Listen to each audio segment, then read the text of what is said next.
Je ne peux prononcer que 1000 mots de toute ma vie. Mais je suis vendeur. Mon métier, c'est de parler sans cesse. J'ai gagné beaucoup d'argent grâce à ma langue. J'ai même acheté une grande maison. Mais un jour, un arbre a soudainement poussé dans mon jardin. J'étais tellement choqué que je suis resté muet. Alors je suis allé voir un maître. Le maître m'a dit, cet arbre est lié à ma vie. Chaque mot que je prononce fera tomber une feuille. Quand toutes les feuilles seront tombées, ma vie prendra fin. Je n'y croyais pas. Alors j'ai accéléré le rythme. J'ai parlé beaucoup d'un trait, bavard comme une plume. Et effectivement, les feuilles de l'arbre sont tombées à toute vitesse. J'étais terrifié. J'ai pris une hache pour abattre l'arbre. Mais au moment où je l'ai brandi, mon corps a été violemment projeté en arrière. Une cicatrice est apparue sur mon ventre. J'ai dû me taire. Désormais, je communiquais par écrit. Mais même en écrivant, les feuilles continuaient de tomber. L'incapacité de parler me rendait fou. J'ai acheté du café, ne pouvant que faire des gestes. J'en ai acheté 6 par erreur. À ce moment précis, un aveugle m'a demandé s'il pouvait traverser la rue sans danger. Je suis resté silencieux. Il m'a remercié puis s'est engagé sur la chaussée. Je me suis précipité. L'avoir sauvé par le passé avait provoqué une série d'accidents de voiture. Du café avait été renversé partout. Heureusement, il a réussi à traverser sans encombre. Ce soir-là, j'avais rendez-vous avec un client. J'avais emmené mon assistante pour me représenter. Mais le jardinier arrosait les arbres. J'étais nerveux et en sueur. Mon assistante a mal travaillé. Le client est parti furieux. Mon patron m'a ensuite convoqué à une autre réunion. Dès mon arrivée, le jardinier a commencé à pulvériser du pesticide sur les arbres. J'ai soudain eu le vertige,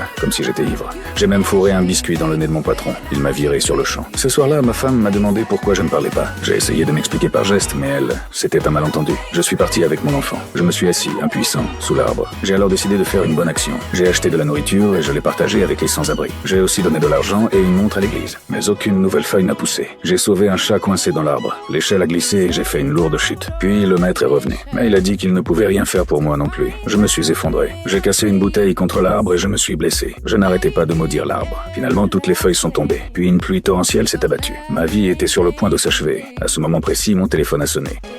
You're not gonna believe this.